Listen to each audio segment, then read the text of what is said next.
Bien, bonjour à tous.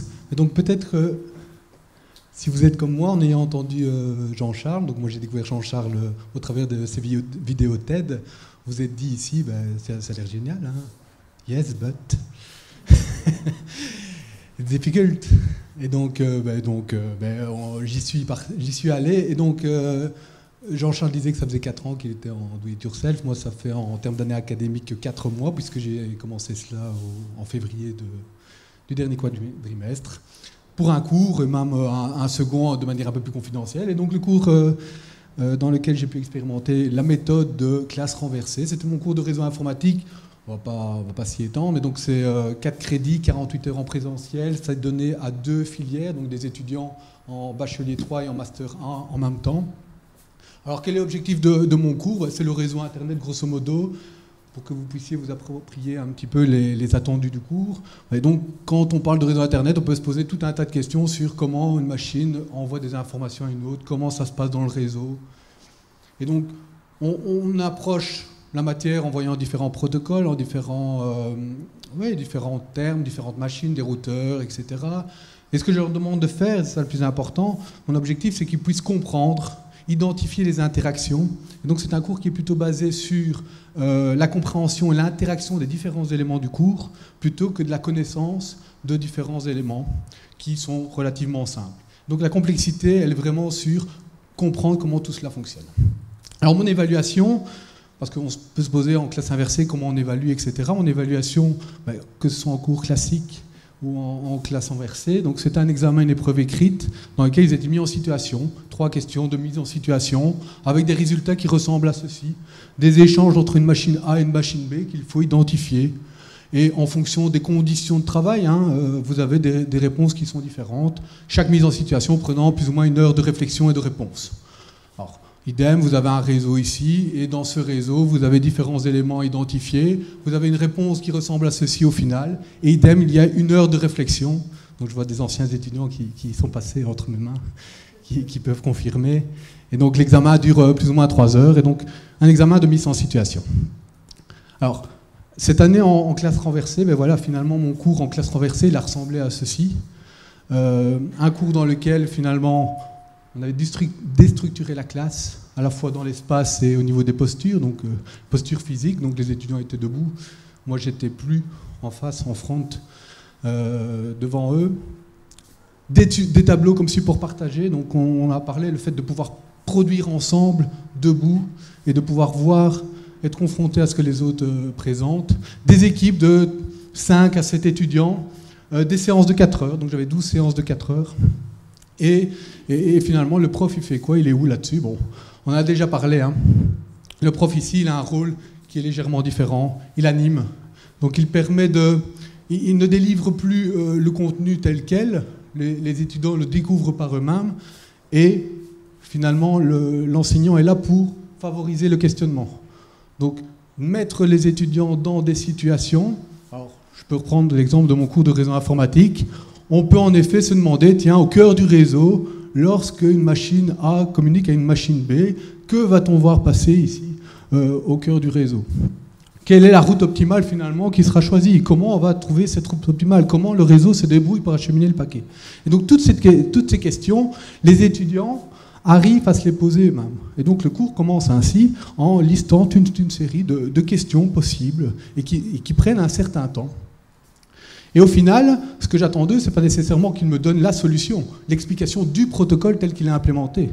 Puisque finalement, les protocoles répondent à un besoin, mais on aurait pu répondre d'une autre manière à ce besoin. Et donc, au final, ils me proposent des solutions. Certains proposent des solutions qui se rapprochent de l'arité, d'autres proposent des solutions qui sont différentes, mais qui, combinées, apportent une solution cohérente au problème qui est posé.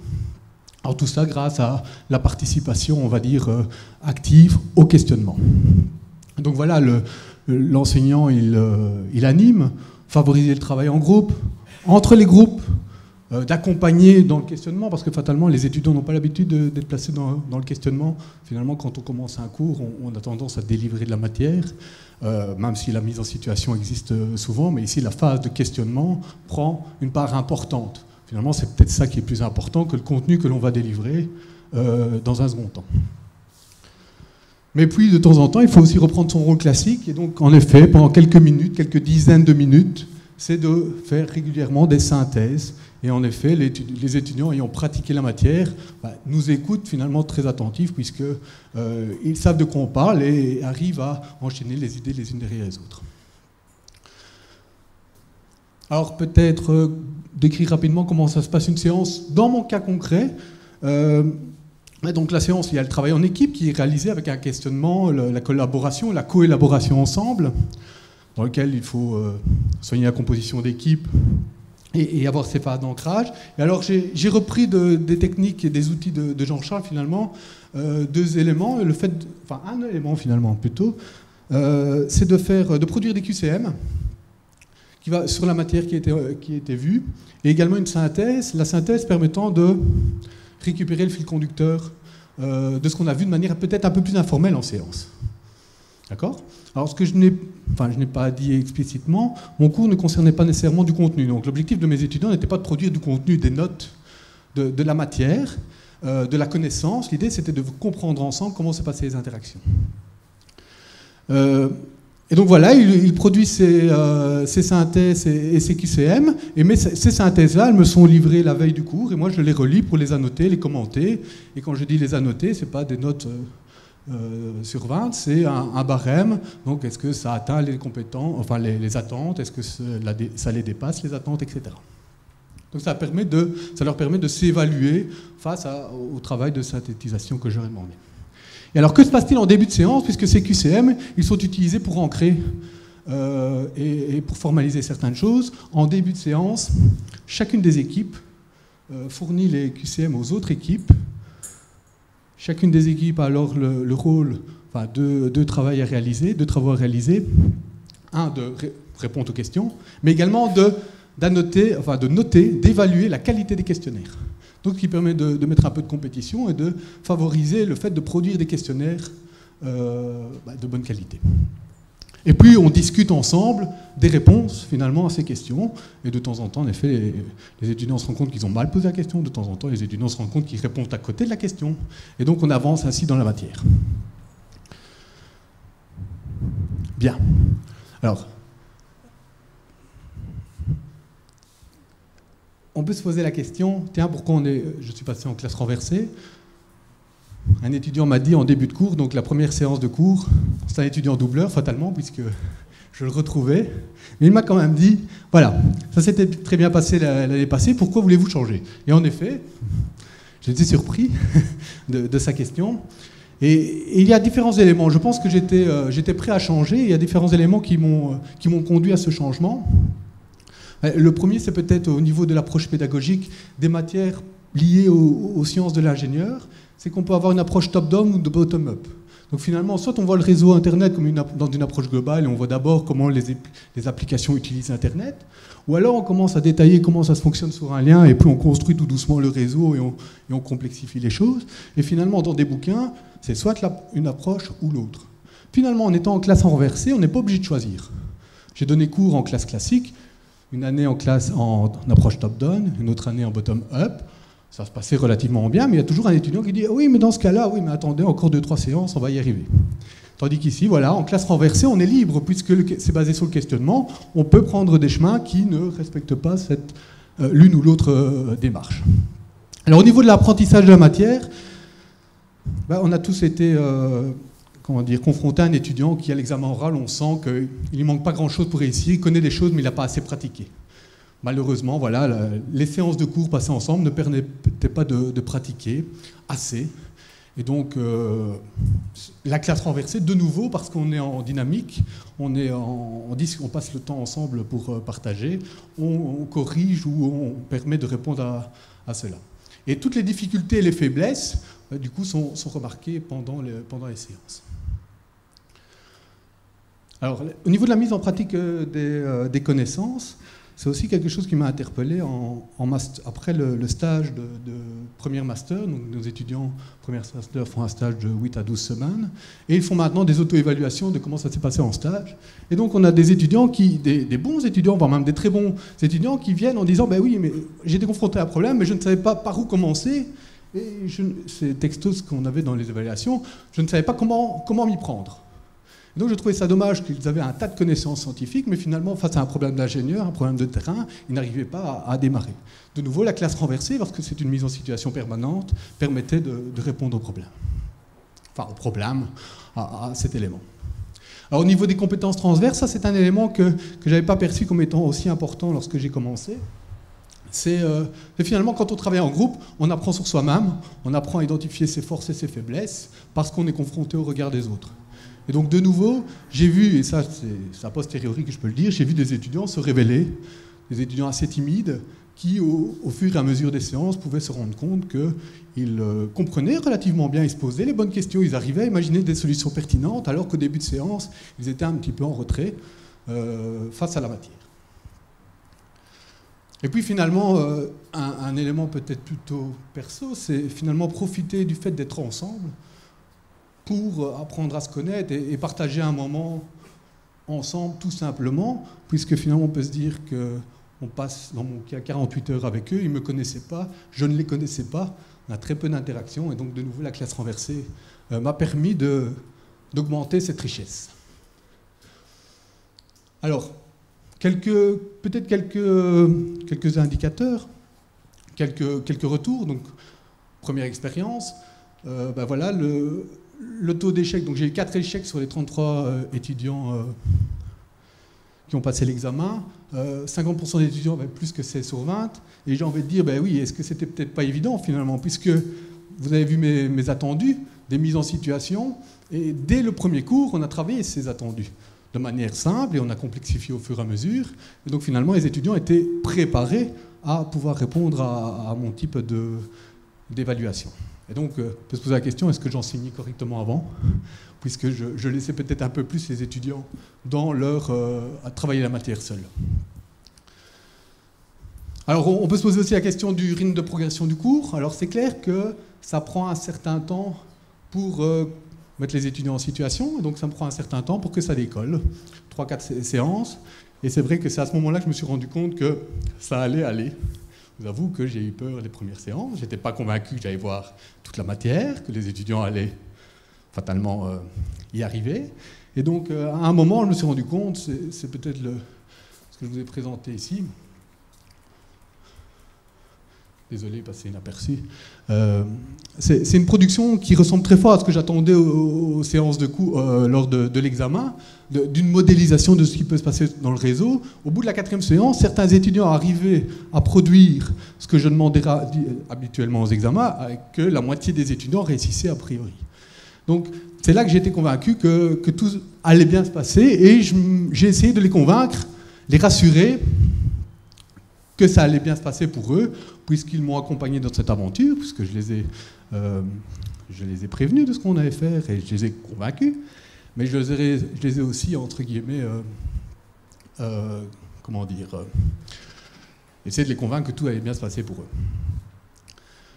Donc c'est ce que je disais, impliquer les étudiants. Alors ça prend du temps, c'est clair, mais après on récupère cela en joie et satisfaction en classe. Et à l'examen aussi, puisqu'on se rend compte qu'à l'examen, il y a des choses quand même qui sont bien ancrées, ça fait plaisir. Alors il est clair qu'on ne peut pas s'arrêter là, il y a une amélioration du processus, du dispositif qui peut être réalisé. Pour ma part, je pense que, donc je vous ai parlé des QCM qu'on corrigeait ensemble, les synthèses que je donnais, c'était informel, c'était de séance en séance, c'est un document en papier, j'annotais, je le rendais, il n'y avait pas de rétroaction continue sur ces documents produits. Et donc là, je pense que le numérique va peut-être m'aider à récupérer de manière numérique ces documents-là, pouvoir les annoter et leur demander de retravailler dessus. Et donc on est vraiment à un travail de coélaboration de ces synthèses et de ces QCM, les QCM qui pourraient alors être utilisés pour l'examen, puisqu'ils auront produit des questions type examen que je pourrais utiliser comme étant la source d'une partie des questions d'examen. Alors, la question que je me pose, j'ai toujours pas les réponses, comment intégrer peut-être de l'évaluation continue? Pour l'instant, j'évalue comme avant, c'est l'examen écrit qui compte, 100% à l'examen. Donc certains étudiants ne sont pas très contents du fait qu'ils travaillent, produisent en séance, produisent des synthèses et QCM, et ce n'est pas valorisé. D'autres sont très contents parce que finalement, ça leur permet de voir la matière, et tant mieux pour l'examen. Et peut-être diminuer la taille des groupes. Quelques commentaires d'étudiants font penser à cela. Alors, quelques résultats, je pense que c'est toujours... on se pose la question de comment ça se passe, que pensent les étudiants. Donc, on en a déjà parlé, c'était l'objet de la séance d'avant. C'est toujours intéressant de demander le feedback des étudiants. Alors, le feedback des étudiants, j'ai demandé après la première séance, après la deuxième séance et après la 12e séance. Les deux premières permettant d'ajuster, et j'ai dû fortement ajuster finalement un petit peu ce que j'avais pensé faire au début. Ce que je vous ai présenté, c'est le résultat global. Et puis la dernière séance, c'était plutôt en termes de bilan. Donc on voit que les étudiants qui ont répondu ont majoritairement sont venus relativement à 2/3 des cours. Voilà, est-ce qu'ils étaient contents d'avoir pu découvrir? Donc j'aurais demandé sur une échelle de 0 à 10, en effet, de commenter leur satisfaction. Et puis, est-ce qu'ils ont apprécié? Bon, il y a peut-être un peu moins. Et puis, est-ce qu'ils pensent que c'est opportun de le faire? Voilà, il y a des tendances qui sont ce qu'elles sont, mais elles ont le mérite d'exister. Alors, des commentaires d'étudiants. Donc, je leur ai posé... voilà, ils ont compris qu'ils étaient impliqués dans le processus, qu'on avait passé ce quadrimestre. Donc, je leur ai demandé de préciser 2 points forts, 2 points faibles, et éventuellement de commenter finalement avec ce qui retenait de l'expérience. Donc voilà, et j'ai des commentaires relativement positifs et des commentaires qui sont encourageants, qui ont permis aux étudiants de se rendre compte que tout se passait bien. Et puis on sent qu'il y a des étudiants qui sont assez insatisfaits. Hein. Voilà, cette méthode de cours est dans le fond une bonne idée, oui, sympa. Et je trouve que pour le moment, elle est vraiment très mal mise en œuvre. On sent peut-être qu'il manquait de feedback, ils n'avaient peut-être pas assez d'éléments pour s'améliorer en continu, même si finalement je pense qu'ils ont bien compris la matière. Idem hein, pour le dernier commentaire qui est un peu plus négatif, mais voilà, ça permet d'avoir un regard sur ce qu'on a fait, de voir un petit peu ce que les étudiants en pensent. Alors, je pense qu'on arrive dans le timing, je termine. Alors finalement, ce que j'ai eu l'occasion, je pense que j'étais prêt, hein, je vous ai donné quelques éléments qui étaient déjà dans ma tête. Et puis j'ai vu un petit peu ce que faisait Jean-Charles et la méthode de mise en situation. Et donc ce que j'ai repris et ce qui me convenait bien, c'est d'être debout, actif, travailler ensemble, le fait de ne plus délivrer de contenu. Donc tout ça j'ai repris. J'ai repris aussi des outils d'animation, les QCM intelligents, les tableaux un peu moins tournants, mais quand même. Je suis curieux de comprendre c'est quoi le devoir tel que tu le précisais. Et voir finalement qu'est-ce que je pourrais faire moi avec cela dans le cadre de mes objectifs d'apprentissage. Est-ce que c'est un outil qui va me servir à moi pour pouvoir développer la dynamique? Alors par contre, j'ai conservé mes fondamentaux, donc finalement j'aurais pu dire bon, on va essayer de produire, et c'est un peu ce que j'ai proposé aux étudiants à première séance, et ils ont mis un beau veto là-dessus, de produire du contenu. Finalement, j'avais pas mal de remarques dans mon cours, c'est qu'il n'y a pas de note de cours. Voilà, il y a un bouquin de référence, mais il n'y a pas de note de cours, parce que c'est pas l'objectif, c'était pas basé sur le contenu, c'est basé sur la compréhension. Et c'est vrai que la première séance, j'étais plutôt parti, vous allez produire un petit peu ces notes de cours, c'est en tout cas une partie de ces notes de cours. Et finalement, après réflexion et après discussion avec eux, je suis resté sur mon idée, on va travailler finalement à compréhension. On va rester sur des fils conducteurs, sur des démarches, sur des propositions. Et finalement, ce qu'il en résulte, c'est ce que je vous ai présenté. Alors peut-être, en guise de conclusion, et le hasard du calendrier fait que j'ai eu l'occasion de discuter avec des gens qui font de la pédagogie alternative dans le primaire, dans le secondaire, il y a 2 jours, suite à la projection du film Une idée folle. Peut-être que certains ont déjà eu l'occasion de le voir ou en ont entendu parler. Et donc, il y a quand même pas mal de changements qui se passent aujourd'hui dans l'enseignement. Donc on quitte certains modèles classiques. Et je pense qu'en tant qu'enseignant dans le supérieur, je pense qu'on est là aussi, on a une part de responsabilité dans le fait d'essayer autrement. Et donc peut-être de profiter des espaces de liberté offerts pour oser faire autrement, montrer qu'il est possible d'apprendre autrement. Et pour commencer, il faut d'abord observer, constater, peut-être qu'il y a des choses qui ne vont pas dans vos cours, dans vos apprentissages, des étudiants, des commentaires d'étudiants qui pourraient faire penser qu'il est possible de faire mieux. Expérimenter des petites ou des grandes choses. En continu, il faut s'entourer, s'inspirer, se former. C'est important de ne pas aller la fleur au fusil et essayer des choses en massacrant les étudiants, en prenant en otage les étudiants. Donc il faut essayer d'avoir les bons outils fatalement et toujours se corriger, s'améliorer pour réitérer sur le processus. Et dans ce cas, en tant qu'enseignant, je pense qu'on a une contribution pour ouvrir les champs des possibles et montrer qu'il est justement que ces formes d'enseignement alternatives sont plausibles. Voilà, merci pour votre attention. Je pense qu'on va pouvoir commencer à discuter. On attend vos réactions, soit via le fil Twitter, je ne sais pas si ça a réagi, soit maintenant en séance. Merci.